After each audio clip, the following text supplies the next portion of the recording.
Good afternoon, everybody. Welcome. Thank you for coming.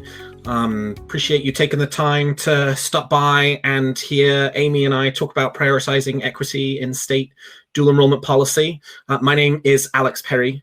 I am the coordinator of the College and High School Alliance. College and High School Alliance is a coalition of now closing in on 90 national and state organizations who are advocating on behalf of equity, quality, and student success in this broad bucket of programs that we call college and high school programs, but we'll get to terminology in just a second. Before I do, Amy, do you want to quickly introduce yourself and NASET? Yes, hello. Thank you all for joining Alex and I today to talk about this important topic. My name is Amy Williams. I'm the Executive Director for the National Alliance of Concurrent Enrollment Partnerships. We are the first and only national organization that supports programs, practitioners, and policy to advance dual and concurrent enrollment programming nationwide.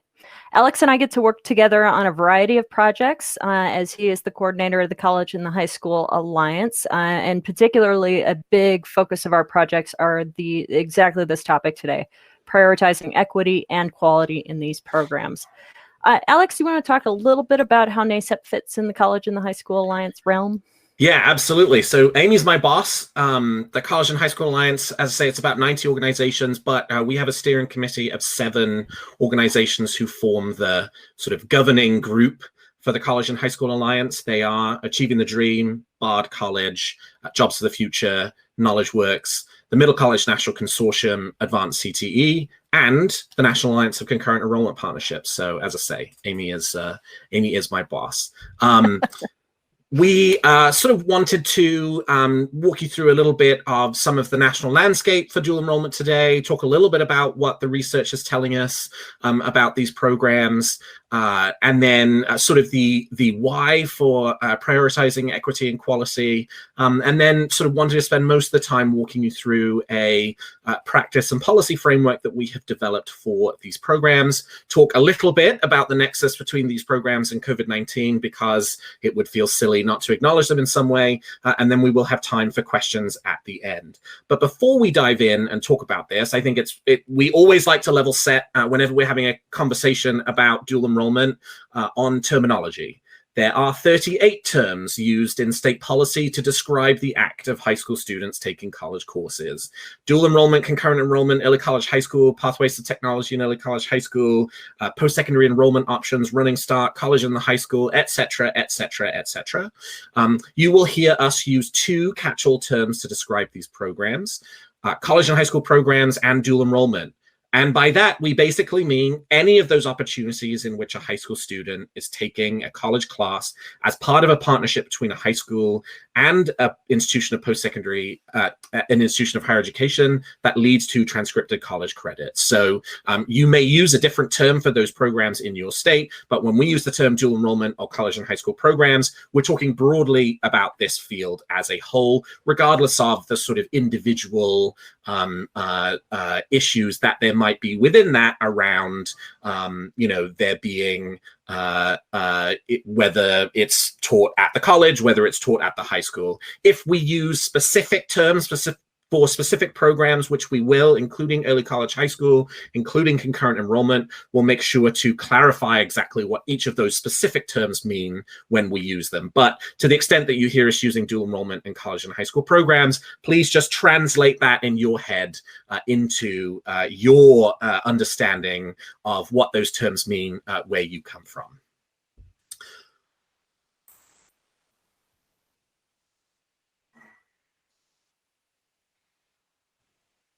I believe I get the honor of kind of talking about the national landscape for dual enrollment. Alex, will you go to the next slide? We'll get some bullet points going. All right, perfect. So we don't have, one of the most common questions I get asked is how many students are participating? And it's a fair question, right? And the short story or the short answer to that is we don't really have great national reporting on how many students are participating in real time in these programs, and even in some cases on an annual basis. But there are a few really strong reports out there, and one of the most often cited ones is from the National Center of Education Statistics. And in its most recent report, which was released in early 2019, February, I think, That report is used probably most commonly both within the field and within the media to talk about basic barometers of what dual enrollment is doing in terms of participation and growth. So that project or that report was called Data Point, Dual Enrollment Participation and Characteristics. It's got a lot of really good nuggets of information. It was based on the high school longitudinal study of 2009, which basically this report summarizes findings from a longitudinal study of nationally representative subpopulation from U.S. high schools. And the number of students participating in the study was well over 20,000. And they were all in the 9th grade based in 2009. It follows this representative cohort of students through a period of, I believe it's 6 years, and did some reference checking of transcripts, did some student surveys to try and drill down and identify some solid course taking habits in these programs. So there are a couple key findings that you often see cited in these studies or from this study. And I think the biggest one is that 34% of students took one or more college courses in high school in that 2009 to 2015 period. No surprises here. Students that have parents with a higher level of education were much more likely to participate in dual enrollment. Probably also no surprises here. White and Asian students were significantly more likely to participate than students that were Hispanic, Black, or reported race ethnicity as other, including multiple. And so the majority, one of the other key findings was where, as Alex kind of touched on terminology, which is commonly tied to modality. One of the other findings is that the majority of dual enrollment, in fact, 86% was actually taken in the high school. About 17% was students traveling to the campus, and about 8% was online. And while this study gives us some really extremely useful information, it tells us what high school students were doing basically in that 4-year period from 2009 to 13, and then some of the course taking habits after. It's not a real-time representation of more recent data. And those that have been working in the space, and I've been in this space since 2013, know that a lot of states and programs have seen tremendous growth over the last decade, and in particular the last 5 years. So there's likely a solid part of the national story that's missing based on the most often cited data set. And since national data can be more backwards looking, we often lean on state data and some other times other sources, institutional data, for better, more current insights. And states offer some great current snapshots about what students are doing and their participation patterns in dual enrollment, concurrent enrollment, things like that, college and high school programs. So when we look at state level reporting about some standout states that are getting some significant participation, as you can see here in the bullet point on the slides, we've got some of the usual suspects that are really participating, getting students participating at a very high rate. Let's see, next slide. So another way to look at how prevalent student participation is in these programs is to really look at access and how widely available they are. So the National Center for Education Statistics also provides us some insights there, showing that about 90% of U.S. high schools are reporting that they offer these programs, which is a clear indication that they are widely available and, given in the high school longitudinal study, certainly undersubscribed by students that have the ability to benefit. And then also on this slide, we do see some regionality in how widely available or prevalent these programs are. And a lot of that has to do with how baked in they are into state policy or into state boards of education or higher education boards as well. So those trends are showing growth, and the voices from the field are showing that. So I think it's safe to say that our national data is likely underreporting the current situation in terms of number of students that are participating. And this growth and expansion is really important to help students graduate high school, go on to post-secondary education, and find success there and in life beyond. We know these programs help to do that because of research. I think the big question and the focus of this session is really, we know these programs work, so how can we get them to work for a more diverse and inclusive population? So it's my pleasure to hand back to Alex for talking a bit about research.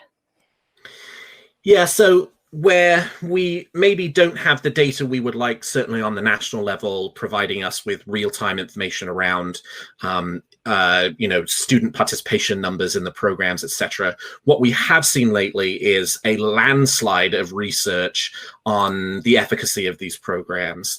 Really drilling down and taking a look, we now have a lot of studies that are starting to tell a consistent story about the impact of these programs for students as a whole. The sort of touch point that I always like to go back to is the IES's What Works Clearinghouse did an intervention report in early 2017 for dual enrollment, where they did a review of dual enrollment studies, found that 5 of those studies met their criteria for being high quality studies, and then drew some conclusions across each of those studies. And effectively their conclusions were that dual enrollment meant that students were substantially more likely to matriculate into post-secondary education shortly after high school, and also showed there was a medium to large degree of evidence to the claims that dual enrollment was more likely to help students graduate high school, more likely to help them access post-secondary education, and more likely to help them complete post-secondary education. And then there's a few other metric points as well around higher post-secondary GPAs, being less likely to need remedial education once they get into post-secondary education. There really is, I think, a consistent story here coming out of the research around the power of dual enrollment, particularly to help students both access and complete college. There's also been and the studies keep coming out. There was one just a couple of months ago that was a study that looked at Maryland that showed, it was a quasi-experimental study, showed basically the same thing. Students much more likely to access college, students much more likely to complete college as a result. This data is out of Colorado. It was released just a couple of months ago. Shows students in Colorado are 25% more likely to attend college as a result of having participated in concurrent enrollment in the state. That's their catch-all term in Colorado. For dual enrollment, 8% more likely for on-time degree completion at 2-year colleges, 9.6% higher wages 5 years after graduation, 10% increase in on-time degree completion from a 4-year college. So I think we are seeing on both the state level, where there's lots of state level data coming out, and on the national level as well, a really compelling story around these programs. And that story sort of only gets better as we start looking at the more intensive forms of dual enrollment, like the early college high school. Early college high schools being whole school models. They tend to cater specifically to low-income and underrepresented students. As a sort of general rule, they are tuition and cost-free for the students who participate, and they do offer the students the opportunity to accrue a significant number of credits, in many cases up to an associate's degree. The best long-running study of early college high schools was actually conducted by the American Institutes for Research. They published initially in 2013, updated in 2014, then updated again in 2018, quasi-experimental study in which they looked at early college high schools that admitted via lotteries, and then compared students who were admitted to the early college high school via the lottery versus students who did not make it into the early college high school via the lottery but controlled for all other demographic factors, and found that there really is quite a lot of power behind the early college model. It also significantly improves students' ability to both access and complete college. I think the interesting finding here also is that for these early college high schools, what they found was that the positive impact from participating in the early college high school was larger for low-income students and students who are underrepresented in higher education than it was for students who didn't fit into those categories. So, and actually that study I referenced from Maryland, looking at dual enrollment in the state, also found the same thing, that low-income students and students who are underrepresented in higher education, by virtue of participating in dual enrollment, were more likely to access college and more likely to complete college than their comparison peers. And we're seeing some evidence of that start to pop up in some of these other studies as well, which is beginning to present this sort of emerging story around that these programs are powerful for all students, but actually they may be particularly beneficial for low-income and underrepresented students in higher education. The other great thing that the American Institutes for Research produced on their long-running study of early college high schools is actually a cost-benefit analysis of early college high school participation. They found that participating in an early college high school had accrued average lifetime benefits of almost $58,000 per student, on a cost of only $955 more per student than traditional high school. So it's a 15-to-1 cost-benefit ratio, which is pretty good, I think. Most people would agree with that assessment. So, we have this story that's developing around access and completion. We also hear a lot out there in the ether around, particularly from policymakers. Well, one of the reasons that dual enrollment is really powerful is that it makes students, complete faster and save money in the process. And I think it is important for us to kind of separate out, what some of the sort of political claims are about the programs versus what the research, really shows very strongly. And I think, we want to acknowledge that the research is really strong around college access and completion. I would say the research around time to degree and cost to degree is much more on the emerging side, but there are indications that, yes, it may be the case that students are completing faster and they are saving money in the process. Again, this comes out of that Colorado data I showed you a previous slide from September of this year, showing as students accrue more college credits as part of Colorado's concurrent enrollment program, that they are saving money over time. But I think that's an area where, even though it's a very politically popular one, the research is very strongly on that access and completion piece, and we're still trying to get our hands around exactly what the impacts are on time to degree and on cost to degree in the process. But regardless of that, I think our very strong takeaway from the research has been that, there really is something quite powerful here, particularly for low income and underrepresented students, right? We know the programs are successful, and we know there's a growing body of evidence that shows that they are successful, particularly for low income and underrepresented students.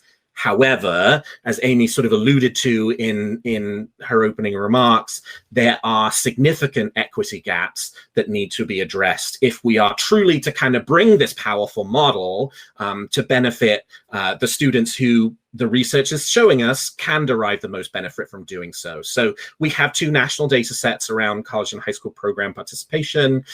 This data set that you're seeing up right now, as of school year 2016-2017, dual enrollment participation is a required question on the Office for Civil Rights Data Collection.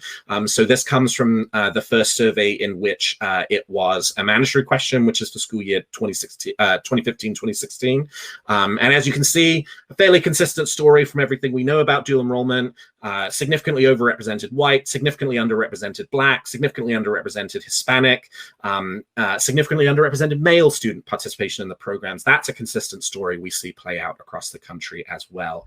And then for the data, the NCES, the 2009 data cohort that Amy referenced, again, very similar findings on underrepresentation of Black students, of Hispanic students, and also on this one, we see, as Amy referenced, that students whose parents already had a college education are significantly overrepresented participating in the program, sort of telling the story, which we intuitively know to be true, which is that dual enrollment access currently skews much more heavily towards students of privilege than it does towards the students who the research benefits demonstrates will derive the most benefit.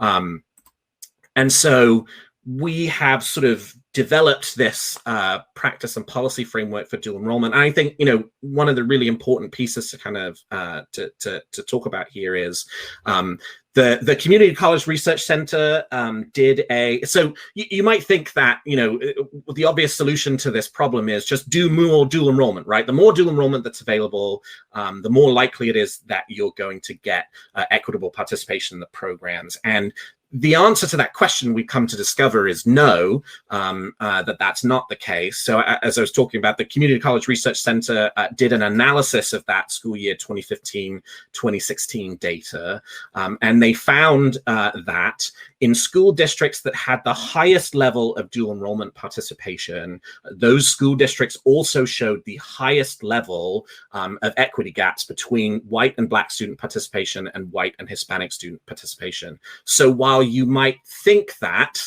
it's potentially intuitive, this idea that that the more availability that there is of programs within a school district, the more likely it is to have an equitable participation of students. The answer to that is no. I mean, it's not enough just to be focused on doing more dual enrollment. There really does have to be quite an intentional effort, both on a policy level and on a program level, in order to advance this. And so we College and High School Alliance and NACEP have sort of worked together to put together this framework for policy and practice for dual enrollment that we argue is critical in order to advance equitable participation in these programs. Amy, I've talked for a while. You probably have lots of comments to add about everything I've talked about. I'll just add some additional framing. So prior to joining NACEP, I was at a state system office, and prior to that, I ran a program on a small 2-year campus.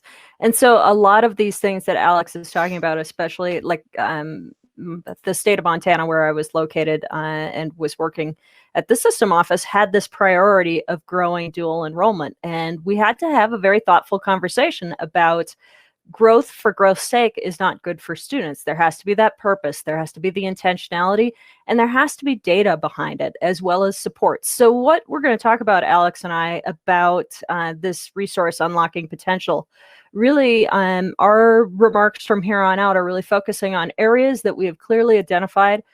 States can be increasing their policy support to remove typical and common barriers that are above and beyond, but funding is an important component, access is an important component, but this is more than just funding and access, or affordability and access. And so Alex is going to talk about kind of the policy side, and then because NACEP is really a practitioner and facing organization, and we spend a lot of time supporting those boots on the ground that are working on these programs, I'm going to add that practitioner lens because when I was working at a program, we kind of tried to not look to the state for our guidance. We wanted to be out in front. And as I referenced in my earlier remarks, some of the best holders of the data are actually these systems and these individual institutions. And that's really the first place that I think we're going to start after Alex describes Unlocking Potential. I think one of the things we know is that states are in all kinds of different places with this, right? I mean, that's the thing about dual enrollment, is that unlike something like a advanced placement, there is no college board for dual enrollment, right? There is no one organization that can make a change to the way that the program functions and have that happen simultaneously at every high school across the country, right? Dual enrollment story, part of the reason why there are 38 different terms for these programs, it's not because anybody thought that was a good idea. It's a dramatically bad idea that has led to a ton of difficulties in communicating what these programs are, because everybody uses a different term for it. But the reason why that happened is because the growth of these programs across the country has been more or less organic, right? There are some states that decided to move ahead, with doing this, and there's some programs that decided to move ahead with doing this in a really strong way. And now you have this sort of patchwork across the country of states that have quite strong policy regimes for these programs, but states that maybe don't have policy regimes for these programs within which there is a massive amount of dual enrollment that takes place in that state. Or, maybe you're in a state where you happen to be one of the only institutions that offers this, but you just so happen to offer it to like a massive number of students. So I think, as we've been thinking about policy for these programs, like, it's really difficult to divorce from practice, because one policy change is not going to automatically accrue across the whole country, right? There might be some states that are interested in making policy changes that advance equity and quality for these programs, but there's also a massive amount of ability for programs themselves to say, you know what, this is a really good idea. It might not be something that the state is telling us to do, but we're going to go ahead and do it anyway, because it's going to mean that we are, as a program, going to push more towards equitable participation, or maybe improve the sort of quality framework within which we're offering these programs. So last fall, the College and High School Alliance, in partnership with the Level Up Coalition, produced Unlocking Potential, a state policy roadmap for equity and quality in college and high school programs. And within that, we sort of laid out 6 categories for ways in which both state policymakers and program level folks should be thinking about these programs and thinking about how to advance these programs. And I think, we'll walk through each one of these 6 one by one and tell you exactly what each is in each one and what our sort of top line recommendations are for each of these categories, both on the policy and the program level. But before we kind of break this down and start moving through it one by one, I think it is really important for us to just kind of dwell on these 6 categories together and to make the point that it is not enough for either policy or programs to be focused on only 1 or 2 of these categories. And I think we do still see that a lot, where, state policymakers might gravitate very strongly towards the finance question and spend all of their energy and effort trying to figure out a finance mechanism for these programs that makes it, free for students to participate. And that obviously is a massive, undertaking, and one that is going to take a lot of time and energy and political capital in order to get done. However, if states are merely focused on just looking at their finance mechanism, for example, they might be missing other things about their policy regime that maybe they're going to, they've made a massive step forward in making the programs free, but they have not necessarily made much progress in pushing towards more equitable participation. A hypothetical scenario, which is just very simple, that sort of demonstrates the way in which this works, is that state, they pass a law and they find the money and they say, okay, we're making it free for all students to participate in these programs under all circumstances, take as many credits as they want to. Now, you would think as a result of that, from having eliminated all the financial barriers associated with it, that you would therefore see a significant increase in low-income student participation. You would see a significant increase in participation from students who are underrepresented in higher education. But if that state has eligibility criteria for dual enrollment that are so high that only the most privileged students can overcome that barrier, if they don't have enough credentialed and qualified teachers to provide the courses in, let's say, rural areas or areas where, it's not easy for students to get to the college campus, if they don't have credit transfer mechanisms in place that allow for the students to easily transfer those credits once they've completed the courses, if there are not, support services available to help those students sort of shepherd their way through the programs towards successful completion, you can very easily see in that state, you have made it free, but you've probably only just made it free for that same privileged population of students who are already participating. And so it is absolutely essential in our sort of understanding of this, that states and programs are really intentionally sort of working across this whole framework in order to advance. So we'll walk through these one by one and sort of tell you about what each of them has. Equity goal and public reporting is our first section. This is very intentionally our first section because you can't know where you need to go until you know where you are and sort of what the point of doing all of this is.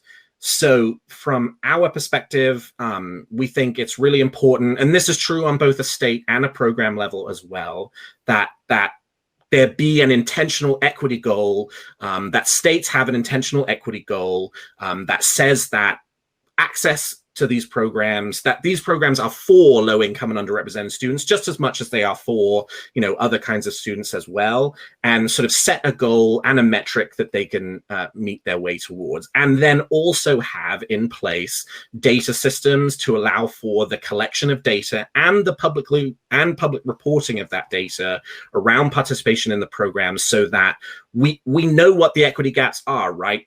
sort of first section was all about us kind of reading the tea leaves of the few things that we know about data for these programs, but we know there's a lot more that states could be doing to collect and report data about who's participating in these programs. And if states don't have a really clear idea around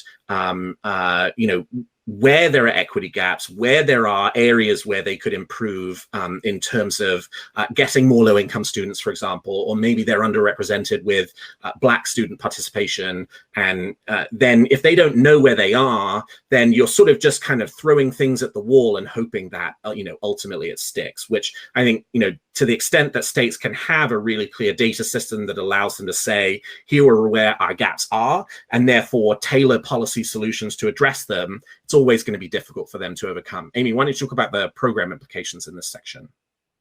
Yeah, that's a great jumping off point, because we all know, anybody who's worked in state policy knows that longitudinal data systems, vary heavily by state on a state-by-state basis. And so you don't have to just wait for a magic solution to come from that. If you don't have it, institutions, as I mentioned in my opening remarks, institutions are very well positioned to work on this particular goal because they are really the holders of the data. And we know national reporting is not near real-time data, but we know that institutions have this information because they're transcribing the credit for the students. These students are included in their institutional headcounts for funding calculations, things like that. So programs don't have to wait for states to tell them what to do or for the state to get full alignment in a longitudinal data system. They can be out in front on equity conversations, and really where the rubber meets the road, where the changes are going to happen that have these strong impacts on student participation, at least what we've seen reported back pretty consistently from the field and now supported by research, is really about that communication and collaboration at the grassroots level between the college and the high school. So when we look at this element of unlocking potential from a program side, we can see that institutions have a real opportunity to lead the conversation. That starts by prioritizing equity. It starts by polling and looking at the data, and it starts by sharing that data and being intentional about where you're trying to go and really unlocking that purpose. So what do you know about participation and success of students in your state or in your region by race, by income, by parental education level? What do you know about participation of other subgroups like students with disabilities, foster care youth, homeless youth, groups like that? Are there gaps? Is that data shared with a partner high school or between a college or higher ed institution and a partner high school? Is it public? Is it a priority to make this an objective to work towards? So I think these are important conversations that programs are really well suited to have. It's great if they can start at the state level, but they don't have to start there. Amy and I have been working, with a state that is in the process of developing a dashboard for its high schools and its institutions of higher education to be able to go in and see very clearly from over the course of a 5-year period, the most recent 5-year period, what their enrollments in the programs were by income level, by ethnicity, and then they're looking to add other demographic groups as well, so that someone from a school district could go into the dashboard and see, exactly how many low-income students would they need to have recruited in any particular year in order to have an equitable share of low-income student participation in the program compared to students who aren't low-income. And that's just, sort of one of the exciting projects that's underway across the country in order to sort of get to provide the tools and resources to the programs to be able to really get their hands around, okay, maybe we're doing really well in terms of like we have 500 students participating, and that's way more than we ever thought we would have. But like once you dig into that, are you finding that those 500 students only come from one demographic group within your school district, for example? So next category, program integrity and credit transfer. So, I mean, the big one here is quality. What kind of statewide quality assurance mechanism is in place for these programs? I think one of the things that we always have to be really careful about when it comes to taking college courses in high school is that we do not erode that really rock solid idea. excuse me, that really rock solid idea that college is college, right? That if you are taking a college course, that it should have the same fidelity as a college course taken anywhere else, right? The sort of most obvious, answer to the quality assurance mechanism, and I'll pause to give Amy a chance to plug it, is, accreditation by the National Alliance of Concurrent Enrollment Partnerships, right? They offer accreditation for the high school teacher model, where the high school teacher is teaching the courses as an adjunct faculty of whatever the local college is. And there are a number of states that require NACEP accreditation in order to demonstrate that quality. But there are other mechanisms that states also use in order to advance that quality, in order to ensure that quality is in place. And I think it is critically important that there is some kind of mechanism to ensure that, this is sort of this is an interesting population of students, because they are post-secondary students, but most of them will not complete the dual enrollment program having completed a degree or credential. And so it is obviously they're going to get a college transcript, and it's going to have a number of classes on it. And there are some who will, right? I mean, we know there are many students who, have the ability to complete up to an associate's degree while they're in high school. But that's not the norm. The average college credit accumulation for a dual enrollment student is about 1 year's worth of college credit. And so, those students ultimately need to do something with that. And so it's really important that when the students are taking that credit to a second institution of higher education, that institution of higher education has the confidence and the trust to know that those credits are quote unquote real college credits, and therefore that they're going to accept it. So in addition to having that sort of quality control mechanism in place, it's also critically important that the states have credit transfer mechanisms to ensure that students who are taking dual enrollment programs, particularly when there is a cost or a public benefit involved in getting those credits, that they have the ability to transfer those credits and apply them towards whatever kind of post-secondary degree or credential it is they're looking for, right? Obviously, the college that offered the credits will accept the credits, because it's not a college credit if the college offering it is not going to accept it for its own courses. But we know that many students, they take a dual enrollment class, they don't necessarily have the option of choosing which college to go to, right? Tends to be one college partnered with one high school, and that's the one you go and do the dual enrollment classes in. Doesn't necessarily mean that the student, once they graduate from high school, is going to want to continue on in that college. They might want to pick a different college. And if that's the case, we want to make sure that the credits that the students earn while they're in high school will apply towards accelerating that student towards a post-secondary degree or credential. So, we know there are a number of states that have statewide articulation agreements that include dual enrollment credits. I think it's about 25 states that have that so far. But I think there's more work to be done to ensure that the credits count, and also that the credits are counting, when students are taking foundational courses, that those foundational courses are not just being accepted, but also applying towards any major requirements at the institution that the student is attending. Amy, what's the program angle here? Multifaceted. So, Alex and I work together a lot. He knows that credit transfer is one of my favorite soapboxes, along with data, to get on. And because credit transfer is a key equity issue, and I'm saying credit transfer in higher ed, of which dual and concurrent enrollment is a small subset and unique subset, but credit transfer between institutions is an area that states are working with and have done productive work on. But I think as a nation, we have a lot of steps further to go before we're at a place where students' credits and the viability of those credits are put first in the conversation.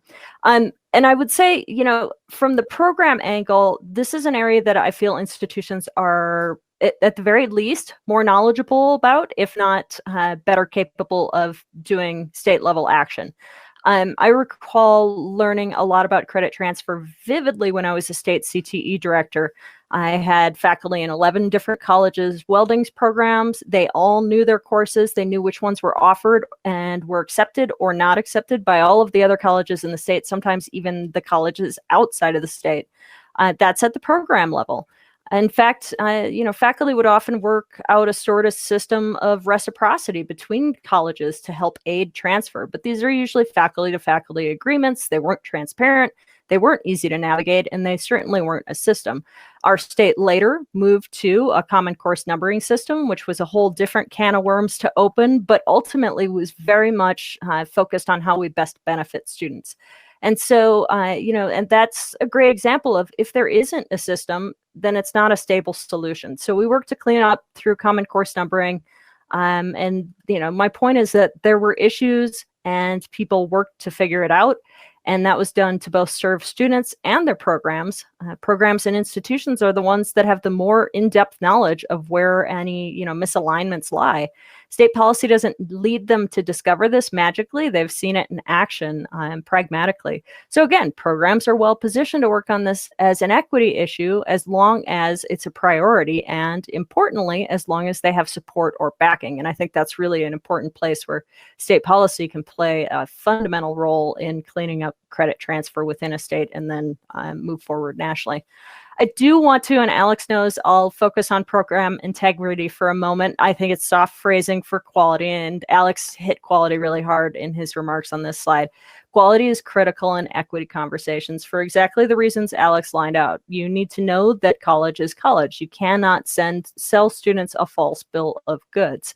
NACEP is the only program accreditor that accredits these programs that live right in between the college and the high school space, or live in both the college and the high school space. So on a fundamental level, working on these programs is all about partnership. They represent a college and a high school partnering to provide this early college access opportunity for students. And think about that, because that's important. Dual credit or dual enrollment or college and high school programs are joining institutions that generally don't talk to one another. And they're doing it to join groups or institutions that are separated in time and space. And indeed, when students move from one to another, it's a major life milestone. But we have, through these dual enrollment programs, strong partnerships that open the lines of communication, that open collaboration around getting students early access to college courses. So to exist, these programs have to do things like important things like agree on faculty, things like logistics, like fees, registration deadlines, entry criteria. They have to ensure parity in curriculum, in assessment, in student supports. They need to agree about how they're going to evaluate the program and monitor its impact on students.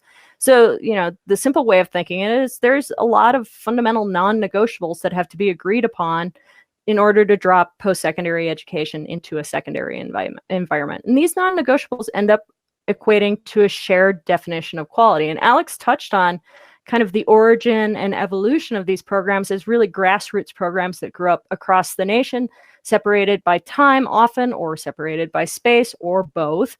NACEP really occupies this space where we end up being a unifying voice that has national quality standards, national best practices, and a national network for people that are in this space to talk with one another about common program areas that they need either more alignment, more support, or more guidance on. So having NACEP's quality standards, I think, are critical to ensuring not only quality, but building towards more national alignment. And both of those elements are vital to take on the transfer issue, because at its heart, I think the hardest part to solve about transfer is trust. Accepting another institution's credit is a trust conversation, but is most often dressed up as a logistics conversation. And you can't build trust without common language and understanding, and you can't build that without shared values. So quality standards, I feel, are those shared values that create a framework that allow high schools and college to partner to work towards a common understanding, common language, and objectives and trust. So if you care about equity, you have to care about quality. And that means that programs and institutions can once again be the leaders in the conversation, because they are the ones, boots on the ground, in charge of building and maintaining that partnership. They don't have to wait for policy to guide them, because they're the ones that are really up to their elbows in the work. And Alex referenced this.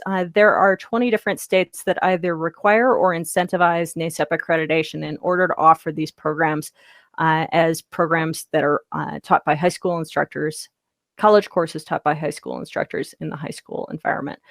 So, the long story short is you can't have quality, or you cannot have equity without having quality.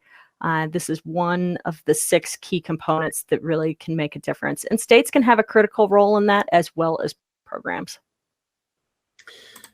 Our third category is finance, obviously a critical one, right? If you can't find a way to eliminate costs for students to participate, it's really difficult, particularly to improve low-income student participation in the programs. And so, as much as when I was talking about this as 6 different categories, I was sort of slightly critical of states that were focusing only on the finance question, it is still an essential one in order to unlock, even if it's not the only one that states need to be focused on. I mean, in our conception of it, states should have funding mechanisms that remove financial barriers for low income and moderate income students to participate in college level coursework while they're in high school. And I think in addition to that, one of the other areas that the states sort of need to unpick as part of that is how are we making sure that both the K-12 system and the higher education system is being compensated for their participation in these programs, right? I think,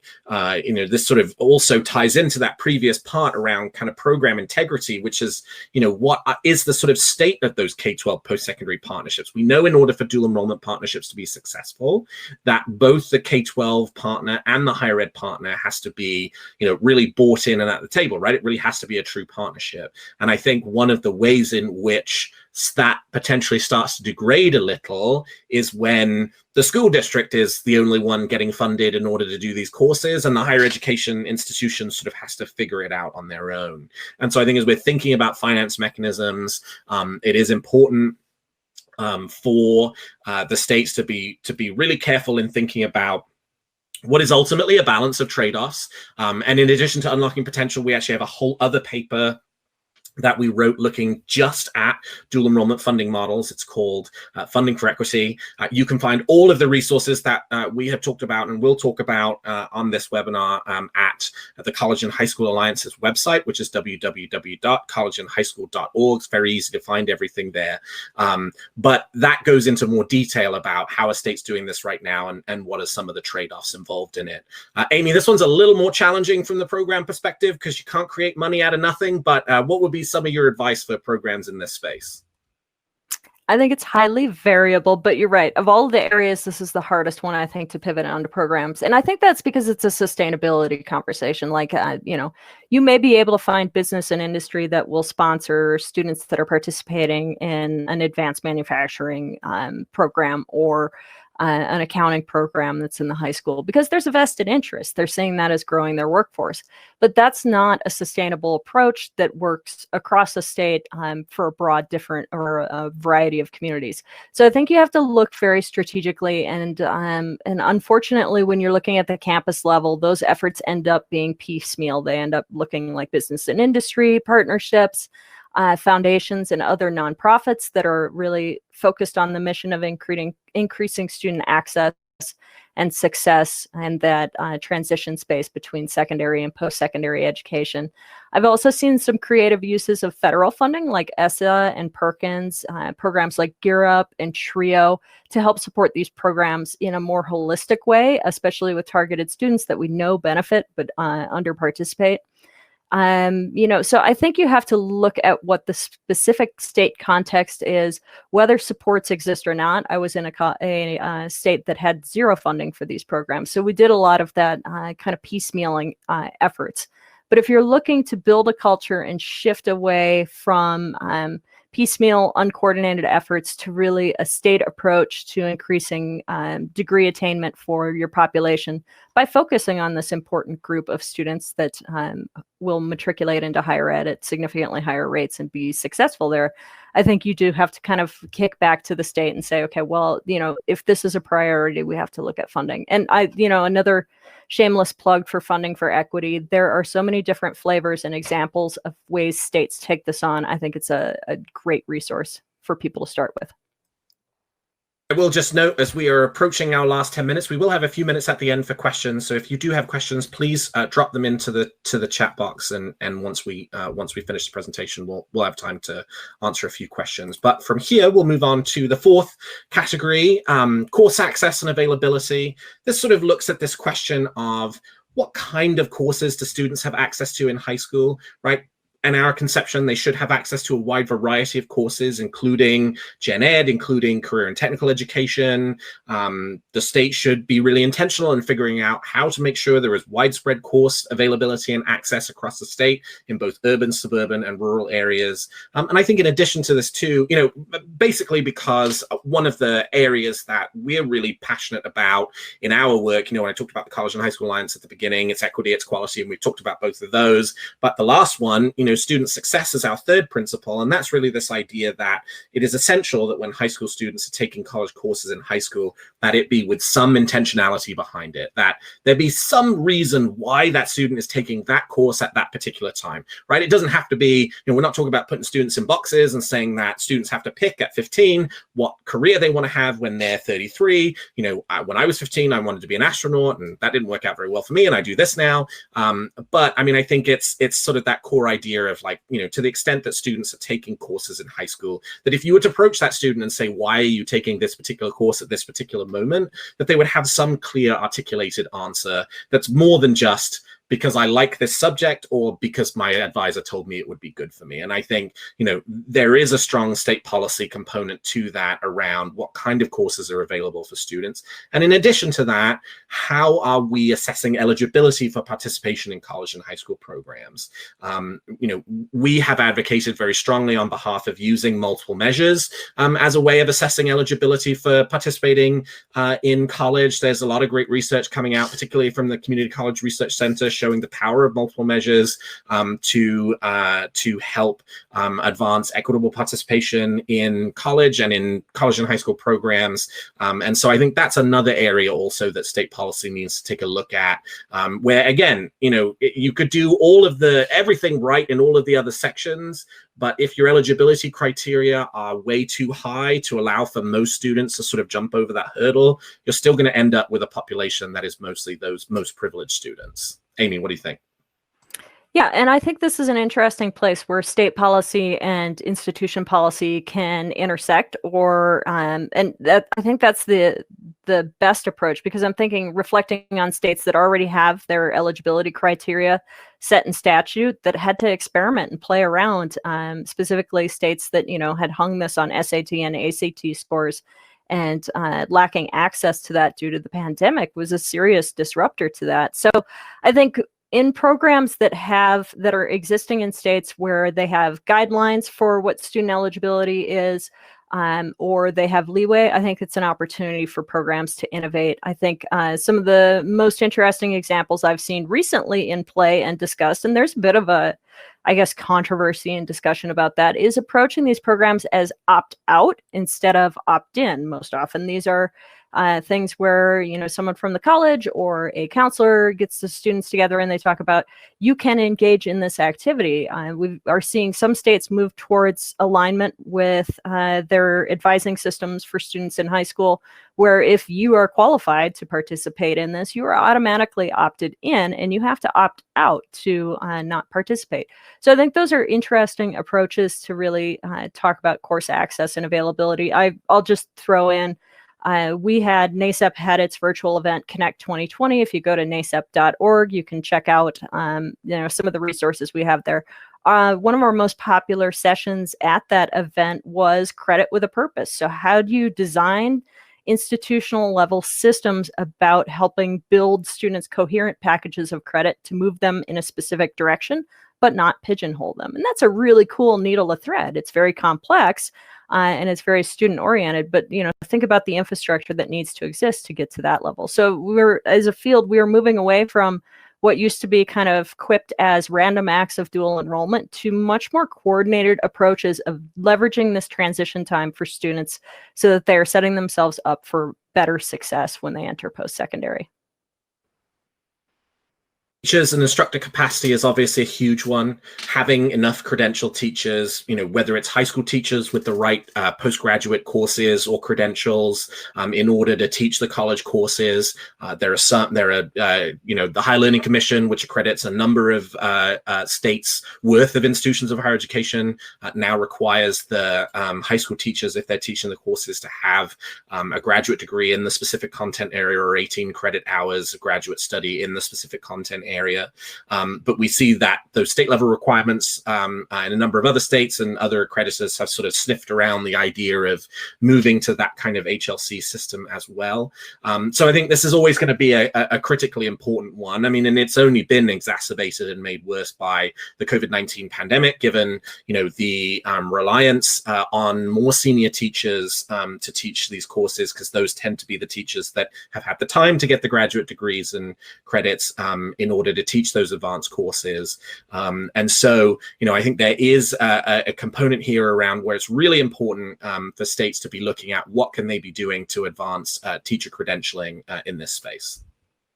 Yeah, and I think this is a space where there's basically two approaches. There's states and institutions individually are working on this as a short-term approach by trying to provide the additional graduate credits that instructors need at little or no cost, so that they're upskilling their instructors at a level that's appropriate to the ambitions that they have for expanding access to programs like this. We're also seeing institutions start to play in the College of Ed space, where they're being thoughtful about building intentional programs that when students leave a Master's of Education program as instructors, they've also got graduate course, specific subject level graduate course content available to them to partake in at a level that would qualify them to teach these courses. And in places where the system is well established, we actually see some very interesting fluidity back and forth between students and instructors, because the instructors are meeting both mutual requirements, both for on-campus and the high school. So I think it is, when you look at instructor capacity programs, and institutions are already working in this space, and those are the two major ways, either a short-term approach or a long-term kind of sustained effort. Category from our framework, navigational supports. What are the support services that students are being offered to ensure that they can be successful when participating in these programs? And I think, you know, we have started to see some innovation on the state level around thinking around, you know, providing funding specifically for high school or college advising in this space. And I think that's going to be a critically important one, particularly if we're looking at advancing equity of access and success in the programs too. College and high school programs shouldn't be sink or swim. There should be a support system in place to allow those students to learn as they go and improve as they go. And that's an area that state policy cannot ignore either. Yeah, I think, and I know that we're getting close to time, so I'll keep my remarks brief, but we know that college students often need and utilize a variety of supports, and it's important to understand that those needs also extend to these dual enrollment students. They are college students that just happen to be taking a course in their high school. So things like concepts that are common on campuses, like guided pathways, intrusive advising, instructor office hours, counseling, tutoring, those things are used widely to increase student access and success on campuses, but are they part of the high school dual enrollment program? And I would argue that they should be, because those navigational supports are critical when a student comes to a campus, but suddenly they're not important when the student has not yet graduated high school. So there's something about this magic threshold students have to cross, and then suddenly they need the navigational supports. I think people that have worked out in the field know that those navigational supports are incredibly helpful for a wide variety of students for a wide variety of reasons in the high school space as well. And really what you're doing is creating better alignment so that students can take that next step with confidence and move forward. And just before we wrap up, I'm going to make a plug for a set of policy recommendations that the College and High School Alliance released this morning, which are a set of policy recommendations designed to help state policymakers particularly think about supporting these programs through the remainder of the COVID-19 pandemic, but then also what are the kind of things that state policy should be doing to support the rebirth and renewal of these programs once we enter the recovery phase, and hopefully we're all vaccinated relatively soon and the immediate health crisis has passed. And so again, collegeandhighschool.org, that's where you can find these policy recommendations. That's where you can find the full Unlocking Potential paper, Funding for Equity, the dual enrollment paper we talked about. We've also published policy snapshots specifically looking at the question of how do states assess quality for college and high school programs, looking at states that that are using multiple measures to assess eligibility for college and high school programs. So you will find a number of resources on the college and high school program from a policy perspective that are helpful. And Amy, how about the program level? I think and one of the cool things about this event is kind of this through-going theme of looking for opportunities for change. I mean, it's no big secret that there have been misalignments, miscommunications, and misunderstandings between higher education and within the higher ed space for a long period of time. And there is this eagerness to change, but we have had a period of unprecedented, and I know unprecedented is overused, but unprecedented rapid change that has stayed, I think, very laser focused on how we're serving students. And I think that's an important theme to continue forward. So we're working on, with a lot of programs across the entire country to start to sift through and build up those best practices. But I'll tell you the fundamental component, it all starts with partnership. You have to have those open lines of communication, those earnest collaboration points. Otherwise, you can't pivot anything in a tandem partnership like that to better serve students. So this is an opportunity point to start to re-envision and redesign. I think the biggest concerns we think about in the COVID landscape is high school has its own kind of groups of advocacy. College tends to have its own kind of groups of advocacy, but the dual enrollment lives in between those spaces. So really it's getting a chorus of voices, reasserting the importance of these programs at a time when there are a lot of challenges that people are facing. Thanks, guys. We really appreciate it. Please don't hesitate to reach out to us if you have any questions.